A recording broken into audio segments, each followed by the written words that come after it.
border war. Fans called it Moonshine Throwdown. I think that's the best rivalry name, an unofficial name, but the best rivalry name I've come across. Yeah, unofficial that should become official soon enough. Embrace it. Throws deep downfield for the end zone, a lunging catch, and it's a score for the Herd, Jerron Woodyard. And it is 37-0, and Grant Wells is moving up toward a 300-yard passing performance in the first half. That is his 4th touchdown toss. Story toward Jackson, got separation to the 20, to the 10, and he will go. Lucky Jackson from 54 yards out. Pressure off the edge. Screen delivers. What a catch, Levias, who brings it in. Armani Levias to the house. Touchdown, Marshall.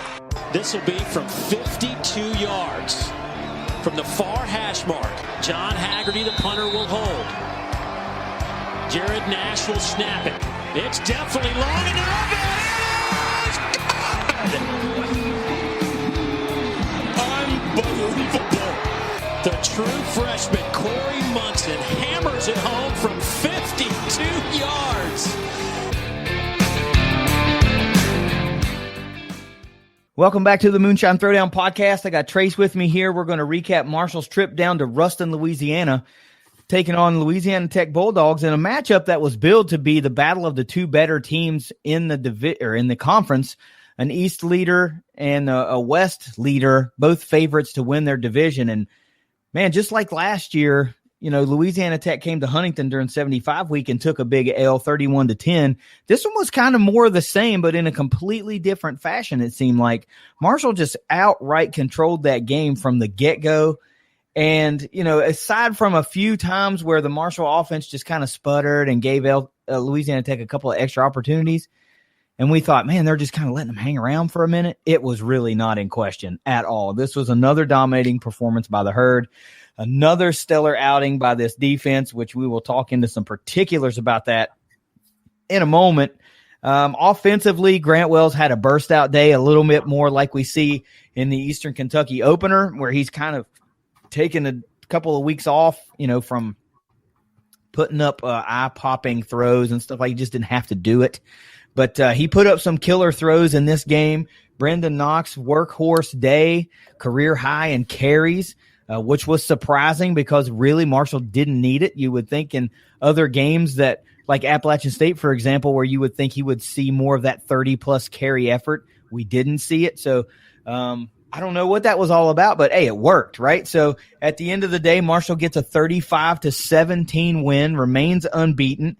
Undefeated in conference, of course, riding pretty high. Everything's clicking. For the most part, the Herd's staying healthy. I don't know officially who's going to be out, but I did see Willie Johnson get dinged up early, so we'll have to keep an eye on that with FAU coming to town. Darius Hodge left, but came pretty much right back into the game, so that must not have been anything of any import. I saw pregame that they were down. Najee Johnson didn't make the trip, so that was a kind of little bit of an eyebrow raiser, like, wow, would this defense slow down just a step maybe? Nope.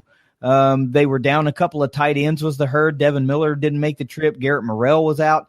Maybe we thought, wow, will the offense, lacking a little depth in at the tight end position, will that affect them? Nope. So right now it doesn't look like Marshall has a weakness, Trace. Let's talk about that game, and then we'll talk some stats. Well, this was a very impressive performance. I mean, I tweeted, and I was thinking before the game started, I was very nervous for this game for some reason. There was just something about this game that made me just nervous more than any other game this year. And thankfully enough, they were able to silence those inner demons of mine there.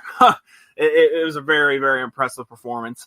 I mean, they put up 35 points, but in my opinion, there should have been way more points than that put up in this game. They could have easily put up 50 in this game, because if you think about it, in the first, I think it was both of those were in the first quarter. They got stopped on two fourth downs in the first. It was, if not the first quarter, it was definitely the first half. So early. And if they convert those, then they very well could score touchdowns on those drives. So, they could have easily put up more points than they did. But even at that, the offense still played really well. Defense, I mean, running out of adjectives for those guys. just another dominant performance. I mean, only gave up realistically 10 points, just like the Western game. They scored in the last minute garbage points to make it look a little closer. But I mean, defense has been absolutely spectacular. I mean, literally like 6 sacks, and they had like 4 in the first half. I mean, that's what we were talking about, and you talked about it on the preview that, you know, Louisiana Tech gives up a lot of sacks, and I heard they had a couple guys out in this game, and Marshall just had a field day. Like, they just had a field day. Every time they sent pressure, it pretty much got there. Yeah. Like, it was like men against boys in that D-line compared to Louisiana Tech's O-line. And I tweeted it during the game as well. I gave Louisiana Tech's D-line a lot of props in this game. They played extremely well. I mean, Brendan Knox, he had 32 carries, and he averaged, I think it was 3.9 yards a carry, and Marshall as a team averaged between 3.5 and 4 yards a carry. That's one of the lowest, if not the lowest they've had all year. I mean, they ran the ball well, but like Louisiana Tech's D-line made it extremely tough. And like that's a tough task because Marshall's O-line is just flat out dominant. So you got to give props to that D-line of Louisiana Tech. They really played well. But even at that, I mean, even in the fourth quarter, you could just tell they were starting to wear them down. Brendan Knox started pulling off some bigger runs, you know, good chunks here, good chunks there. They started kind of wearing them down. But I give a lot of props to that D-line. But no, I mean, from Marshall's perspective, just another really good performance. Top 25 caliber performance now, considering they've entered the coaches poll for the first time this year. Going to be in the AP at some point here in the next little bit. So at the time of this recording, so it's exciting times. They're 4-0. Hopefully the FAU game works out. Who knows with all their COVID issues, but we'll see. I'm excited though. Yeah, one thing I got to note there, I'm not taking anything away from this Louisiana Tech defensive line because they played really well and they played really well early on, but it became evident. I started catching myself like counting defenders in the box, and they were stacking 9 and sometimes 10 guys in the box. They were refusing to let Marshall have easier running lanes, and they were still able to move the chains. Marshall 13 of 16 on third down. Insane. Holy crap, while holding Louisiana Tech to 1 of 10 on third down. So look, you said it started getting a little easier sledding towards the later part of the game, and that's true. And the reason for that, I believe, is that Grant Wells started hitting longer throws. So they couldn't put 9 or 10 guys in the box. So you can really see how those phases start to complement one another. You know, when you have to drop an extra guy or two back into coverage to, you know, take away that intermediate or long passing game, well, those running holes start to open right back up, and Brendan Knox and crew start making bigger hay in the run game. So, look, dominating performance. The only thing I can say is that if Marshall would just stay out of the freaking prevent defense at the end of halves, at the end of games, they would be far more dominant. They bring pressure, and it works, and I don't know why you go away from that. If you haven't learned now that what you're trying to do is keep from giving up that big play, but you go into prevent and then just allow the bleeding to continue all the way down the field. So it takes longer to potentially get that touchdown. So stay in pressure. It works. You guys got the athletes there to just keep the pressure on all game long. So do it. I mean, at the end of the half, look, Marshall gets that big fourth down or that big stop there at the end of the half to, you know, clock runs out and the Louisiana Tech tries to run it in. They just get flat stuffed, and that was awesome. Yeah. So you dodge the points, but still, Louisiana Tech had like 20 yards of offense to that point, and they went 78 yards down the field, and they got stopped. So that tells you right there, prevent is not your forte. I tweeted that, and it just isn't. There's no need to be doing prevent defense, especially when you're up, 3 touchdowns. What are you preventing? I mean, you got the win. Just keep the gas down. So anyway, let's talk about yards and those 4 indicators. Total yards, Marshall gets the edge, 402 to 267. Time of possession, Marshall just flat dominated. Plus 10, actually plus 11 and some change in time of possession. 35-31 for the Herd, 24-29 for Louisiana Tech. A big edge in first downs, 25-17 for the Herd, and turnovers. Louisiana Tech actually wins the turnover battle. Marshall kind of got a little sloppy with it. 2 turnovers to 1 for Louisiana Tech. We saw an ill-advised throw that was to Xavier Gaines. It wasn't a bad throw, but it ended up in an interception that put Louisiana Tech on the Marshall 11 to start. So, that's another opportunity right there you're talking about that could have led to points. But, a little greedy by Grant Wells, not a big deal. It just ended up in an interception. And, of course, just the crazy fumble punched out of Sheldon Evans on a kick return that hit the ground. So, ultimately these things don't really affect the score of the game, but at some point those kind of plays will. We see that with Western Kentucky. Turnovers are absolutely killing them in the past couple of games. So, look, 13-16 on third down. You can't deny that. Flat, awesome performance. That's how you keep the clock moving. That's how you keep the game shorter. I mean, that's how you keep your offense on the field, obviously. We mentioned Grant Wells is probably his best passing day as a quarterbacking day from a passing standpoint since game 1 against Eastern Kentucky. Louisiana Tech, 7 yards rushing as a team. And I think those came on the last drive of the game because at one point they had no yards rushing and they handed off and the guy picked up like 3 or 4. So at that point they went positive. But we're talking about the final drive of Louisiana Tech in the fourth quarter for them to get positive rush yards. Wow. Here's one little interesting tidbit that we're going to talk about that I want to mention about this defense, since we keep talking about how dominating they are. You realize that they've given up more points in each game this season. We've gone from 0 to 7 to 14 to 17. Yeah. And ultimately it hasn't mattered, but it's just something to keep an eye on, I guess. I mean, that's not a trend that you can continue to have happen. I mean, as long as you keep putting up 35, I guess adding 3 more points to your point total on defense won't matter. I mean, we'll see FAU put up either 20 or 24, but nah, man, that's just a weird kind of stat that sticks out. That's a weird outlier when you talk about the dominance of this Herd team. Garbage points. Garbage, but still, stay out of the prevent. Yeah. Stay out of the prevent. It's terrible. Yeah, we've seen 2 touchdowns in the final, less than a minute of both games the last 2 weeks. Yeah. Not cool, man. Not cool. All right, individual stats. Grant Wells, 19 of 24, 79.7% completion percentage, Trace. That is amazing. Yeah. 227 yards, 2 touchdowns, and 1 interception. Also 6 carries for 27 yards, 1 touchdown. Did a really good job on several runs of being elusive enough to make a run and get a first down. It's like he's doing just enough, and you like to see that. I can only recall one really bad read on a zone read play that he kind of should have given the ball to the back but kept it. But other than that, man, he's just playing beyond his collegiate experience right now. It's pretty wild. Brendan Knox, 32 carries, career high, 125 yards, 3.9 yards per carry, 2 touchdowns on the day. 5 touchdowns on the ground in his last 2 games. He's really starting to find pay dirt a lot. And on a personal note, moves into sole possession of number 8 on the Herd's all-time rushing list, supplanting one Devin Rockhead Johnson down another spot. He's in striking distance of going to number 7 with a average Brendan Knox type effort against FAU. He will reach that milestone. Artie Henry, welcome back to the show.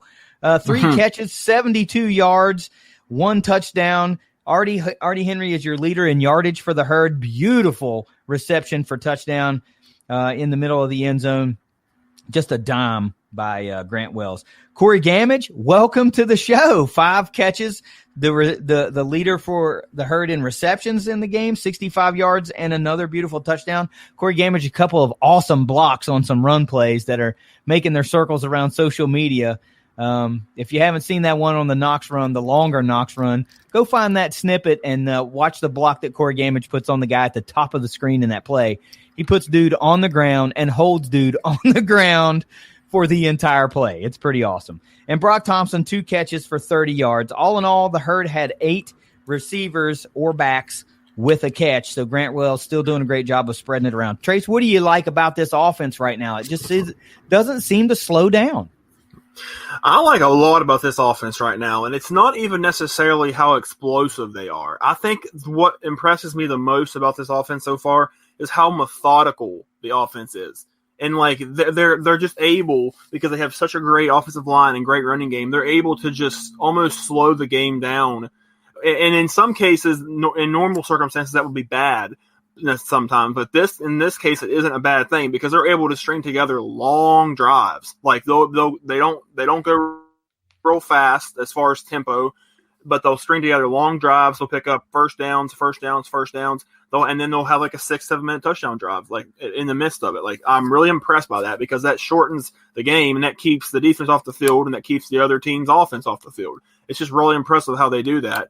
And I mean, it was on display again yesterday. And then you got to love to see the game Corey Gamage had. Probably his best game in a Marshall uniform so far. That's the kind of player he can be. He's got that kind of ability, pretty highly touted guy. Had a lot of recruits, a lot of offers out of high school and all that. So he's starting to hopefully come into his own here. Hopefully that will be a sign of things to come for the future. And great seeing Artie Henry have the game he had. That might be his best game in a Marshall uniform too. So it was awesome to see that because we know how all the adversity he's dealt with. He missed like all of last year, hasn't played hardly any this year. Great to see him get back out there, but that's a really good sign. If Marshall can get those two guys to keep playing at a level like they played yesterday, that's even better for Grant Wells in the passing game. Because I mean, Brock Thompson's going to be there. You know, Willie Johnson, he did get dinged up, but he's been good this year. So they have options there. Talik Keaton has been good, but now if you get Henry and Gamage in there like that, that's even better. And that's a big reason why Grant Wells had the game that he did. So offense is very balanced right now. You can tell by the yardages and the averages and everything. They're a very balanced unit. I love how methodical sometimes that they are. They can go on long drives, milk a lot of clock. But they're not just milking clock for nothing. They're milking clock and they're getting results with it. So, like, it's even better. So the offense is really doing a lot of good things right now. Yeah, it's one thing if you're running 3 straight times and not picking up a first down and then punting and you're, eating up 2 minutes at a time or something like that. But look, I don't like Marshall in a shootout type scenario. I don't think they're there yet. I'm not, I'm not saying that the talent isn't there. I'm not saying that Grant Wells can't make the throws. I'm just saying they don't look like they're built like that right now. But as far as being able to put together long, sustained drives, yeah, you can check that box. And from time to time, they can hit the big play and hit you with the long touchdown pass. We've seen that. We saw it against Louisiana Tech yesterday. So they can do that. I just don't think that they're built to get into that, 67, 66, for lack of a better score off the top of my head type scenario. But you got to like what they got, man. They spread the ball around. They go really deep at running back. The offensive line just keeps moving bodies. I mean, God, this is something special. They got something special brewing in Huntington. If they can keep everybody healthy, it's going to be pretty fun to watch. Let's talk defense. Tavante Beckett leading the charge again, leading tackler for the Herd. 8 tackles, 3 solo, half a sack, and 1.5 tackles for loss. Brandon Drayton with a lot of extra playing time in the absence of Najee Johnson. 7 tackles, 3 of those solo. Eli Neal having a great all-around game. 7 tackles, 3 solo, 1 tackle for loss, and an interception on Louisiana Tech's very first offensive play from scrimmage. Darius Hodge gets into the backfield, gets a hand on the ball, and it just flutters up and lands right in Eli Neal's hands and puts the Herd right back on the field on offense. This is the first time the Marshall offense didn't go down and score a touchdown on its first offensive possession. And then what happens? They get an interception and then score the touchdown. So pretty amazing stuff.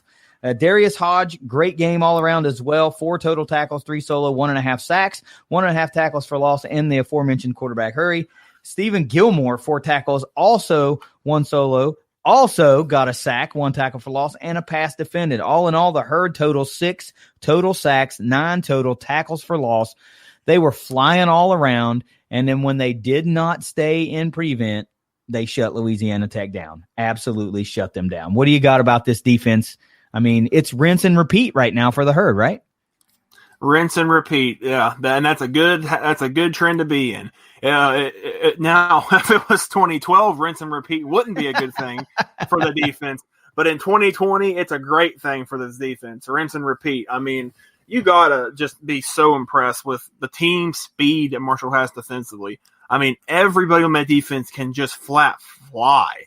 I mean, it's just so evident to watch them every week. They're constantly around the ball and around whoever has the ball, and they don't let guys get to corner very often. I mean, they're just such a fast unit.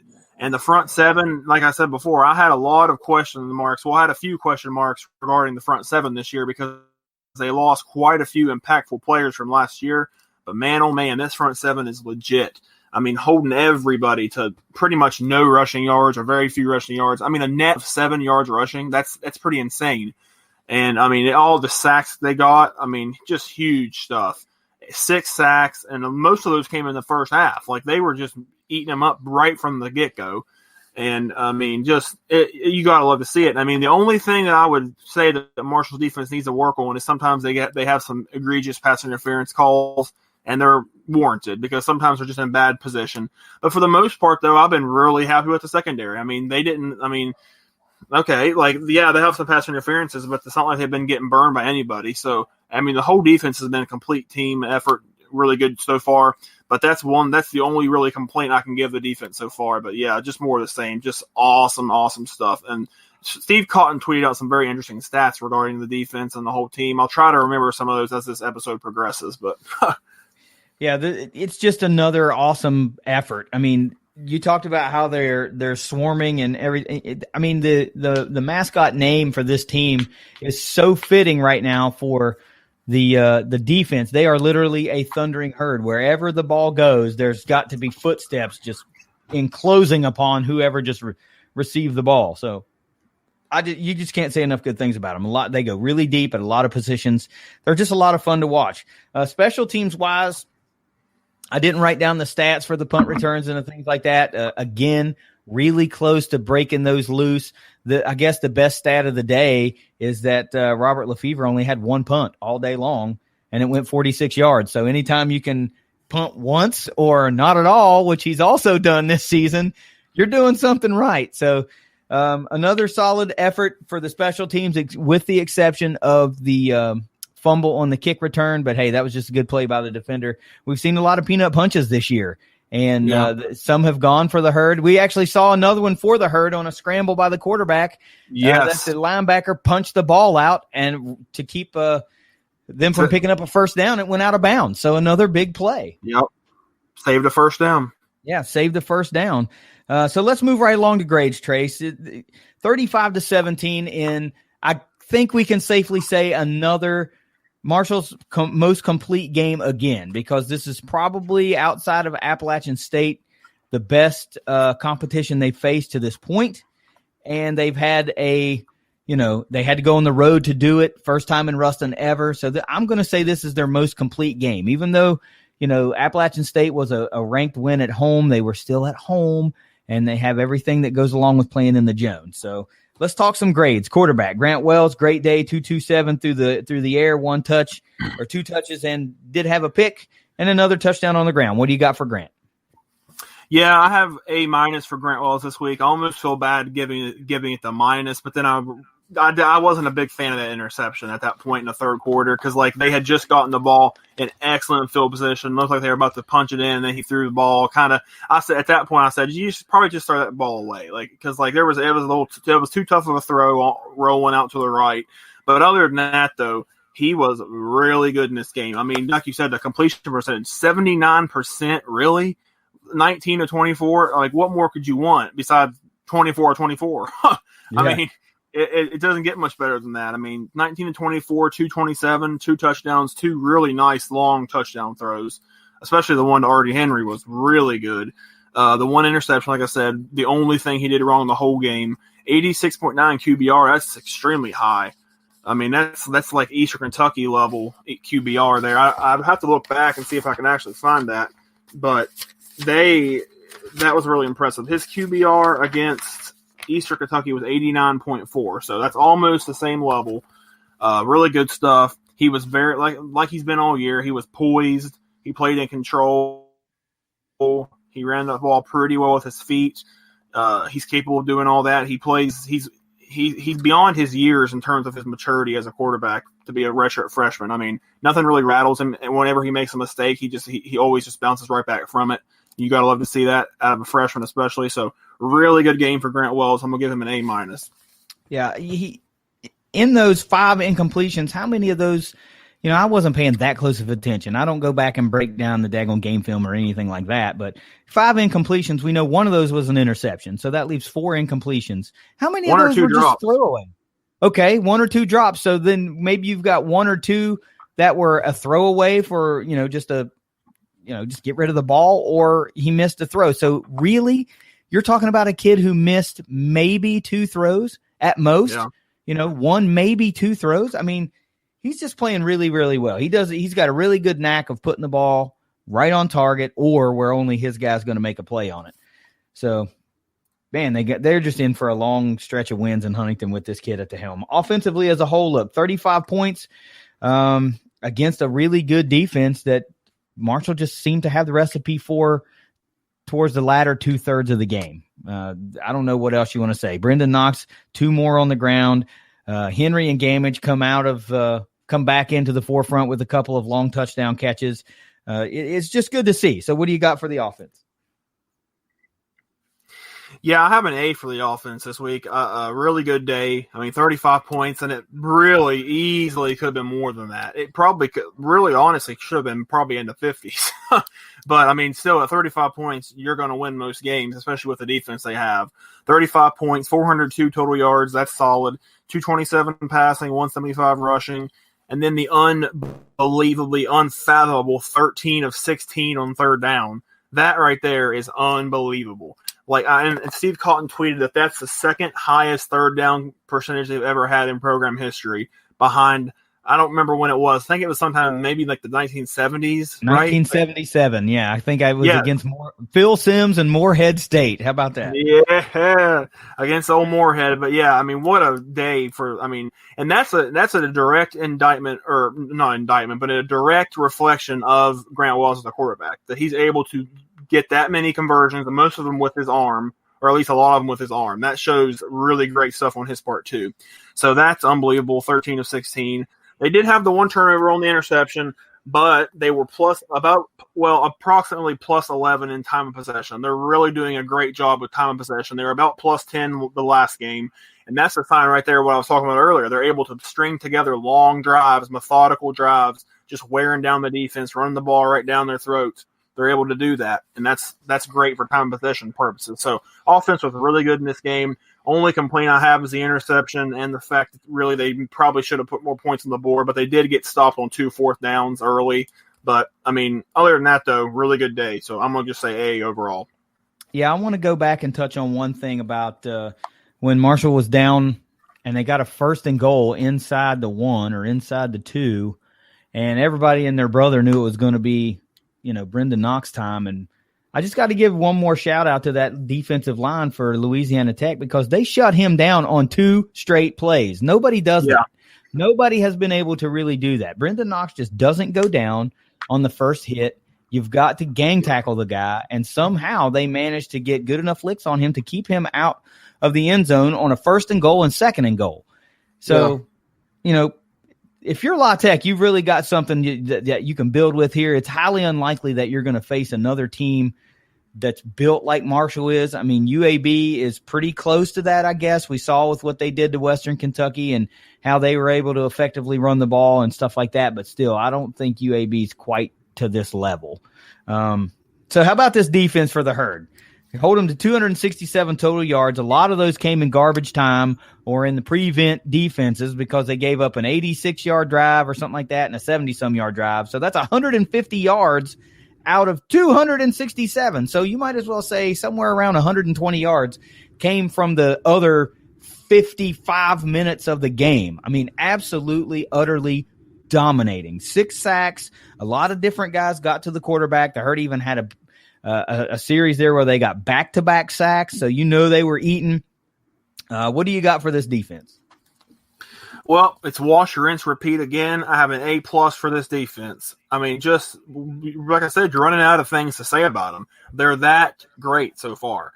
I mean, if you just look down look at the numbers and everything, it just screams at you that this defense is just legit. I mean, they only gave up 17 points, but on the flip side of that, only 10 of those were realistic points that they actually gave up when it mattered. I mean, if you're taking into account points that actually matter and non-garbage points, Marshall's given up 17 points in 4 games. Yeah. Just saying. 17 points in 4 games if you're not counting garbage time points. That's unbelievable. So that's amazing in its own right there. 267 total yards, like you said. Yeah, that's really dominant there too. 7 yards rushing allowed. I mean, that just shows how many sacks they were able to get. 6 sacks, 9 TFLs. They got an interception. Louisiana Tech, I think that was their first offensive play of the game. Darius Hodge coming around the edge, forcing the floater, and then was it Eli Neal picked it off? Eli Neal, yeah. Yeah, he picked it off. Just awesome stuff there, and that's after they had got stopped on 4th down, so that immediately picked right back up, and they ended up scoring. So good stuff there. They only gave up 1 out of 10 conversions to Louisiana Tech on 3rd down. That's very impressive. I mean, think about that. Marshall gets 13 of 16 on 3rd down, and then their defense gives up 1 of 10. That right there says you're going to win the game. That says you're going to win the game right there. Like, I mean, that's insane. Like, that says right there you've won this game essentially. So defense, besides garbage time points and a couple prevent defense complaints, were literally just more spectacular, as spectacular as they've been all year. So A+. I mean, look, unless you're turning the ball over a ton, 13 of 16 on 3rd down and then holding to 1 of 10. Yeah, you're right. That's a recipe for victory. All right. Special teams is, I think maybe we'll get you in the B or C column this week. 1 punt from Lefevre. Chuchi made his extra points. He didn't really have to go for a field goal at all, but fumble on kick return. That's a bummer. Give the ball right back to Louisiana Tech. So, what do you got for special teams? Yeah, you're right. It's definitely in that B area. I just gave him a B. I mean, it's really not even – the only reason I give him a B is because that fumbled kick return, because everything else there wasn't really much to go on. I mean, there were no field goal attempts, but on the on the other side of that, Chuchi was 5 of 5 on extra points, so he hasn't even missed an extra point yet, but did not attempt a field goal. And there was only 1 punt, but it was a 46-yard punt, so good stuff there from Lefevre. Brock Thompson had a nice 13-yard punt return. They actually put him back there, which was interesting. Him and Keaton both sharing the wealth there. I think they could have something there, because we know Keaton's really good at punt returning, and Brock Thompson looks like he could be just as good, maybe. So good stuff there. Sheldon Evans did have 26.5 yards per kick return, which is a pretty good number, but he did have that fumble. But Marshall's defense was able to just thwart it right after that. I mean, I think it was the very first offensive play of that, they sent Stephen Gilmore in a blitz, and he ended up getting to the quarterback. I think it was the very next play after that fumble. So, the defense, even though the special teams put them in a bind there, blew it out of the park. I mean, absolutely just blew it out of the park. So, special teams, if it wasn't for the fumble, I'd probably get it more like a B+ or something. But, because there wasn't a whole lot to go on, just because it wasn't a big statistical day. But I'll just say B. I mean, it certainly wasn't bad. Yeah. That's fair. It's kind of wild to see you finally get out of the A column for once, but it took a turnover for you to get it there. All right, let's talk about this coaching staff. Look, 402 yards of total offense for the Herd. Cramsey's doing a good job calling the games. Grant Wells and the guys are doing a great job of executing those plays. 267 total yards given up on defense. So we've talked about all that. Time of possession is just redonkulous right now. What do you got for this coaching staff? Yeah, I've got another A for the coaching this week. I thought they were great. Had them really ready to play. That was the first thing I wrote down. Ready to play again. Even though the offense didn't score on their first drive for the first time all year, they still came out sharp. They just got stopped on a 4th down. It happens. And I did like the game Cramsey called. He mixed up his play calling really well. You could, like you said earlier, Louisiana Tech was going to stack the ever-living crap out of the box, try to stop the run. And then what happens later in the game? Grant Wells catches fire. He starts throwing some long touchdowns, and he was 19 of 24 passing. So and then Cramsey played into that. He let Grant Wells throw the ball more later in the game. So great, really good stuff there. Did not like the soft coverage. The defense. We talked about that. That was the only reason Louisiana Tech even got it down to the 1 yard line in the first place, and at the very end of the first half. And I forgot to mention that for the defense, but that right there was probably the turning point of the game. That was the point where Louisiana Tech probably knew they were toast, that they didn't get the ball in the end zone right there. I think that was maybe the turning point and defining moment of the game. But back to the coaching a little bit. I mean, I didn't like the soft coverage, but overall I did like the game plan defensively. They really sent pressure for most times during the game. They knew they had just a major advantage there. They knew it was a mismatch between Louisiana Tech's O-line and Marshall's front seven, and it was a huge mismatch. They knew it. Really good stuff there. Came out of halftime strong. It was 14-3. They managed to put up 21 more points in the second half. And, you got to look at it like this. That's back-to-back road wins in consecutive weeks against two teams that before the season started, most people thought could have beaten Marshall. So really good, and they played really well and won convincingly both times. So you got to be impressed with the coaching performance in this one, outside of, like I said, the soft coverage thing. But I mean, other than that, though, really good. So I'm gonna say A. Yeah, look, at the end of the day, when you see these stats and you look at these things, everybody's going to point to Tim Cramsey, J.C. Price, and Brad Lambert, and deservedly so, because that's your OC and your co-DCs. They deserve a ton of credit for the way that their boys are playing on their particular sides of the ball. But look, I want to take a second, and I want to give a special shout-out, pay a little bit of acknowledgement to a position coach that is probably not getting enough credit right now in Huntington, and that's wide receivers coach Dallas Baker, because coming into this season, we thought, man, this wide receiving unit could be a huge question mark. Yeah. Who's going to step up? And look how deep they're going right now. Look at how many of these players are actually making plays and finding the end zone. We thought, man, it's going to be Xavier Gaines and maybe somebody else will elevate their game. And now look, who do you want to stop? Because now it's any of them can hurt you. Do you want to stop Brock Thompson? Do you want to try to stop Artie Henry? Do you want to try to stop Gamage or Talik Keaton? Do you want to try to stop Willie Johnson? I mean, pick your poison. So Dallas Baker is really doing a great job with his guys in the wide receiver room. They're all have elevated their game to another level this year. So shout out to him for the continued development of these guys. It's not going unnoticed, at least from our eyes. Overall this week, what do you got? 35-17, convincing road win over a Western Division favorite. Louisiana Tech is always tough, and Marshall just looks like they are the cream of the crop right now in Conference USA. What do you got for the Herd?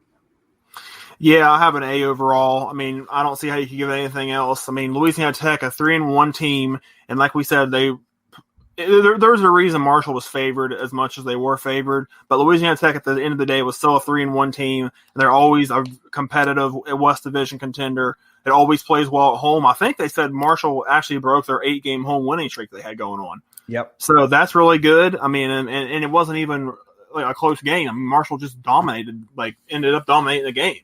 So very, very good performance. I mean, Marshall went out and proved why they're going to be in top 25 now. They didn't deserve to fall in the first place, and now that they've earned their way back in, it's awesome stuff. They're the clubhouse leaders in the Conference USA championship standings right now. I would say most people say they're the best team in the conference. Sure, looks like it to me. It could be. I mean, and unless or until they get a couple games rescheduled, they only have 4 games left, and three of them are at home. So. And one of them coming up, which is their perceived toughest game left against FAU. FAU's probably going to have a lot of players out because a lot of players are in quarantine and whatever. So, and who knows if that game will even happen?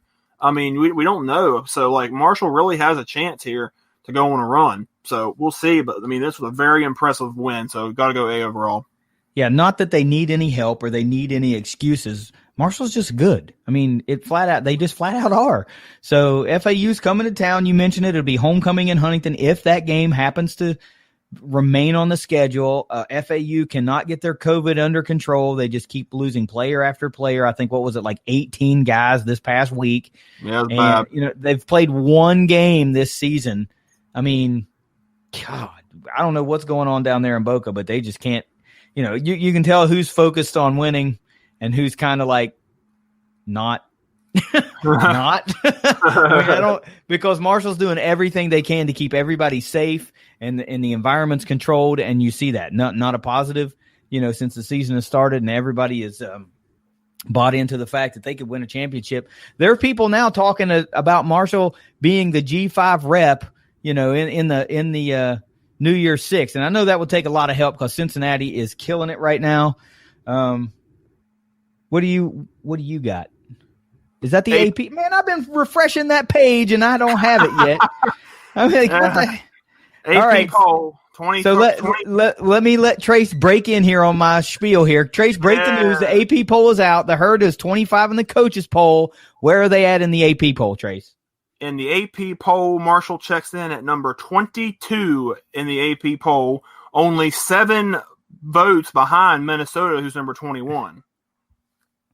Wow, good thing. I mean, they must be having some killer practices because to stay in front of a undefeated team, you must be pretty awesome. But anyway, folks, 22, not just cracking into the 25, busting the door down and leaping all the way up to number 22. So ranked in both polls for the first time this season. The coaches finally shook the cobwebs out and ranked them accordingly. I guess at least they're 25. So welcome back to the top 25 Marshall Thundering Herd. Trace, let's talk about one more question, and then we'll get some final thoughts. So what do we know about the Herd after 4 games? Well, honestly, like it might sound a little bit boring, but we know more of the same of what we've been knowing. I mean, we know that this team is just a very complete team. I mean, from top to bottom, they're just a complete football team. I mean, offensively, like I said, a lot of things, a lot of weapons you can turn to. Deep receiving core, although I would like to see one for sure guy break out to be like a number one guy. And they do have some issues with drops at times. I'm very much happy with the improved receiver play so far this year. And that probably has a lot to do with the fact that Grant Wells is playing very well. I'm happy with him. I mean, I don't know how you couldn't be. Really impressive stuff from Grant Wells. Brendan Knox is Brendan Knox. He is what he is. Offensive line is dominant. Just a complete offense, really. Defense, I mean, what more can you say? They're only giving up, I think, 9.5 points per game. And only 7, like I said, only out of all the points they've given up this year, only 17 have come in non-garbage time. So, like, they're just dominating on defense. Front seven's flying all over the place. They are # grabbing sacks. They're grabbing sacks all over the place. Boy. They grabbed 6 sacks yesterday. I mean, just awesome stuff. Secondary, I mean, like I said, outside of a few issues with pass interferences and being in bad positions, they've been good. Special teams have been good, besides the fumble yesterday. So, I mean, just from top to bottom, they're dialed in as a team, and it shows with the fact that they're undefeated so far, and they're ranked 22nd in the AP poll now. So, great stuff from Marshall thus far this year. Yeah, like I did for the Western Kentucky UAB game, I want to revisit my points to victory and see how the Herd stacked up with what I said needed to happen versus what did happen in this game. Number one for me, the number one point was run, and we saw that. Brendan Knox, career high, 32 carries, 125 yards, 2 on the ground. Grant Wells, another 1 on the ground. My second point to victory was emphasize the pass rush. What did we see? 6 total sacks, 9 total tackles for loss. I mean, it was just amazing. I said the defense, actually the whole team really needed to stay hype, and we saw that for sure. Talk about that big goal line stop. Tell me those boys weren't hyped up heading into the locker room. I mean, hell, yes. Darius Hodge was on the steps before they decided if they wanted to review that or not.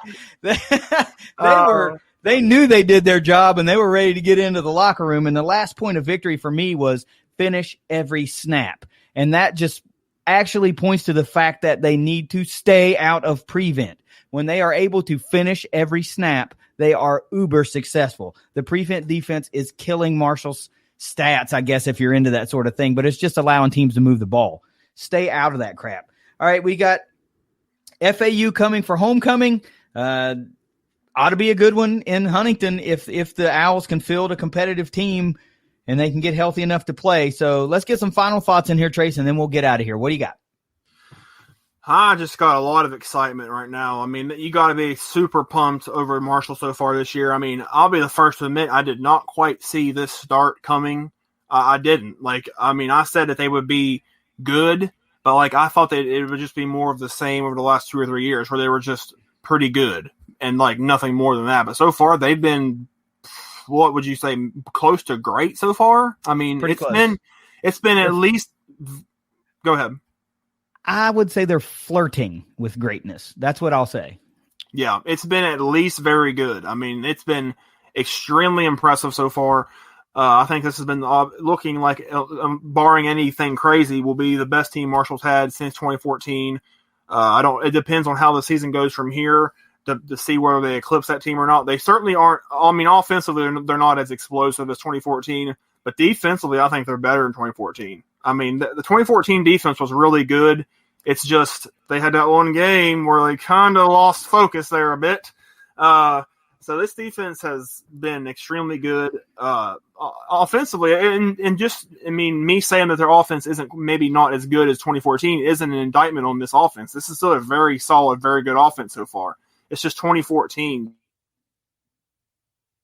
good Lord. You had Rakeem K-Shore as a senior and Devin Johnson running for 1,000,000 yards. I mean, that offense was almost on guard, or you couldn't even come up with a game plan for them.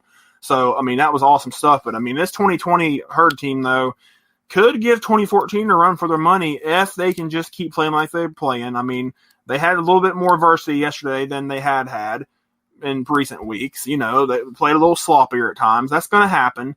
But, I mean, like I said, out of the only 4 for sure games that they have on this schedule at the moment, only one of those are on the road.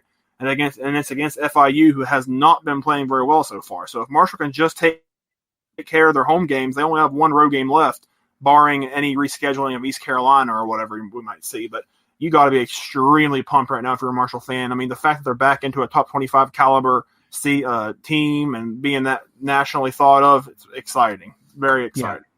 Yeah. It's exciting times in Huntington, and I know those folks don't take this for granted because they've been through – a lot of those fans have been through it all. I mean, in the last 20 years or so, they've been at the peak, and they've been at the bottom, and they've been back to the peak again and back to the bottom. So they don't take these rankings for granted.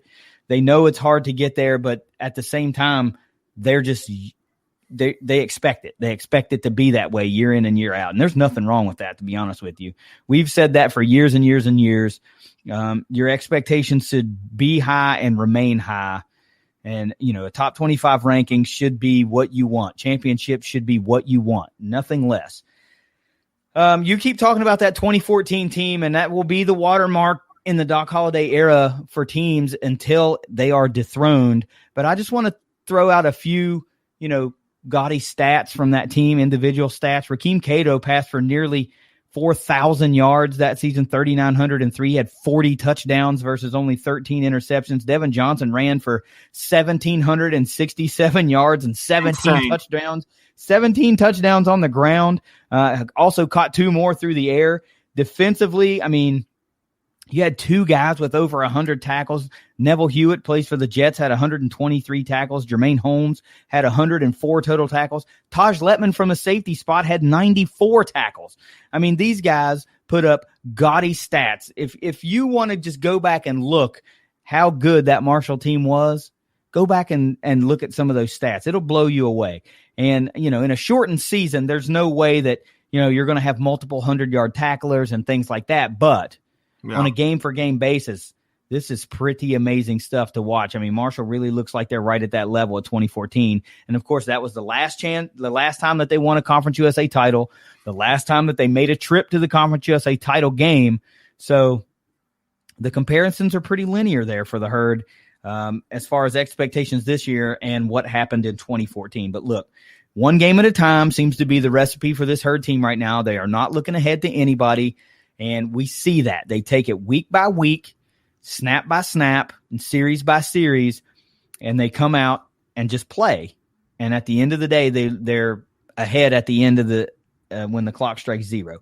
So with FAU coming, I don't see that to be any difference whatsoever. It's homecoming. They're back at the friendly confines of the Joan. You know, depending on who can and can't line up for the Owls, this one could be a hard-fought game, or it could be pretty freaking ugly.